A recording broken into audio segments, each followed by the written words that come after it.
Good day, fish tankers. The king of the aquarium, Discus fish. Lots of hype surrounding these fish. Some think that they are impossible to keep and die by you just looking at them. They certainly require some extra care, but I have kept them in the long ago past before successfully, and if you follow these rules you'll be successful at keeping these wonderful fish. Interested in that? Then stick around.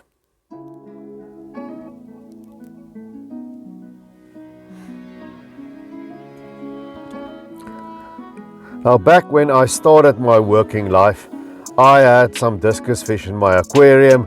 I had two 55-gallon tanks. That's just about over 200 liters for your standard 4-foot tanks. And I had 6 juveniles in there that I raised up. Eventually, I had 2 pairs. The excess, the 2 odd ones out, I had to sell off. And they lived for a long time, and they even bred in the tank in the fry hatch, but I could never managed to raise a fry. I now know what I did wrong back then, but they were wonderful fish and they lived a long time, as I've said. And what does one need to keep them successfully? Well, there's a couple of different things that you need to do. And number one is tank size. They're big fish, they grow to the size of dinner plates. There's a standard 4-foot, but I would go for something bigger like this 5-foot tank. That's about 400 and something, 500 liters there, about 125 gallons. That's a much better size. Of course, you want them in a group, you want at least 6, 8 is better. And then the next thing that you must remember is, if you forget everything else, they like it hot. They like heat, they don't like it cold, and they want it warmer than other tropical fish. Between 28 degrees and 30 degrees Celsius. I kept mine at 29 degrees Celsius, that I found was a sweet spot. But 25, 26 degrees Celsius, even 27, that's not hot enough for them. They're not going to like that. So in order to do that, you need some proper heating. What I would suggest is at least a 300 watt heater is what I use, or 2 of them. And then they need very good water quality, so you need proper filtration. You can have a lot of air-driven sponge filters, but they're unsightly. I use the combination of canister filters and hang-on back filters. They need to convert all the ammonia and nitrite of these big fish into less harmful nitrate. And then, because in South Africa we've got these intermittent power failures, load shedding, you need some backup. Inverter system with batteries would be first prize, but if you don't have that, you can always have one of these AC/DC battery backup air pumps and connect it to a big sponge filter in addition to your normal filtration, just to have that backup. And also you need circulation and aeration of those warm temperatures. As far as decorations are, by Amazonia fish, so driftwood, mopani wood, that works well. Don't make the tank too full because I need swimming space. But avoid sharp objects, so I would stay away from spider wood, and especially from sharp stones such as dragonstone, because big fish, they can be skittish and then they hurt themselves on the sharp edges. Plants, they need swimming space, so don't make a very full planted tank, but some Amazon swords might do well. And then just enough light to make the plants grow, not the brightest of lights. You have to see the fish properly. That is the main thing. And then water quality. There's all these things about water quality. The main thing is they don't tolerate ammonia and nitrite. That must always be 0, and you must put them into a well-run-in, well-cycled tank. Use a filter or media from an established tank. Put the tank mates, if it's a community, in first, and then put in the discus. But you can't have any ammonia or nitrite. That will definitely kill them. And your nitrates, you got to keep low, below 25 ppm. I kept mine, my nitrates never went over 10 ppm. And then you can start with some juveniles if you don't want adults. So they're a little bit less expensive, and you can grow them on. Now, the first thing with juveniles that you have to keep in mind, you have to do constant water changes. I did 25% every second day, 20% daily is better.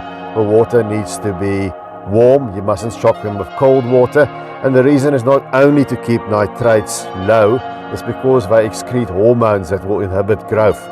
That's why I would say, unless you really know the shop you're buying from, if you're buying juveniles, buy from a breeder, because if they kept in a shop, they don't get those water changes and the growth is stunted somewhat, so they don't really grow to their full size. But I did a group of juveniles. Those water changes in that stage, regular water changes, is really, really important. And of course, you got to feed these growing fish at least 4 times a day. So I fed them in the morning when I went to work. I had an automatic feeder that did 2 more feedings during the day, and I fed them again at night. And then after that, every second day, I did a water change of water that's been preheated. So you got to feed them good food, good quality food regularly when they're at the size that you see now, to keep them growing. Once they're adults, you can slack off on the feeding a bit, then once or twice a day will be fine. You got to use a good quality flake food. That's what I would recommend, together with a good quality pelleted food like these Discus granules or Tetra Primo. It used to be Tetra Bits in the day. Vibra Bites are fine as well.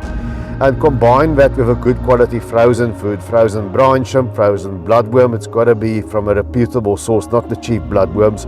And there's also a special beef heart based Discus mix. So a combination of those foods.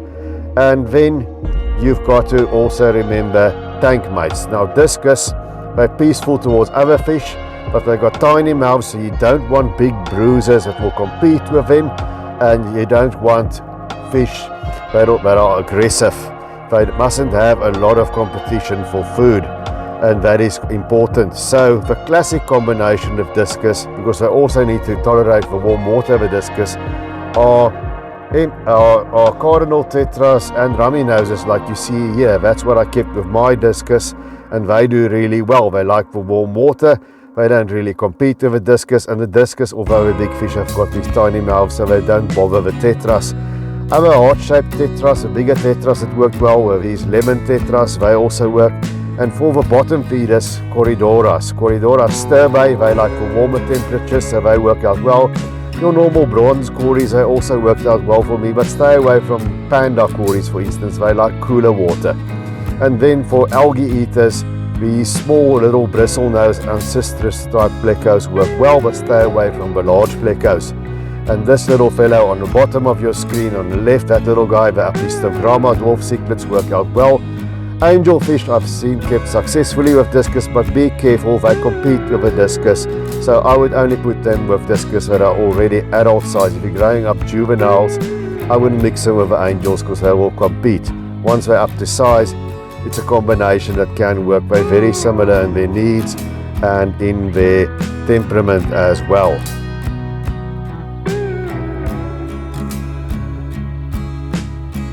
So there you see some turquoise Discus. They're very similar to the ones I've had. So Discus, they are not that difficult. Water must be soft to neutral, pH 6 to 7, 1 to 4 degrees hardness.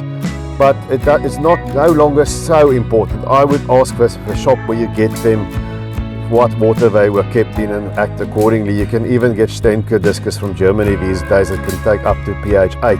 But in general, they like softer, acidic water up until neutral.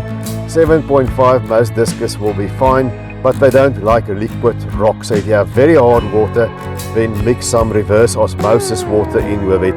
That will take a little bit more time, it will take a little bit more effort.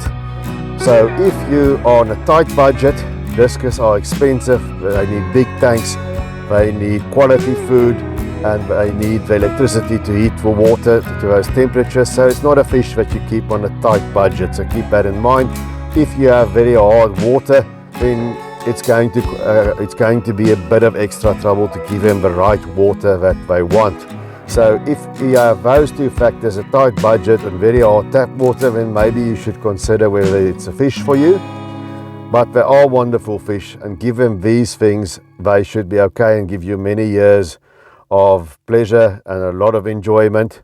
If you found this content useful, then please hit that thumbs up. Please consider subscribing, I will greatly appreciate that.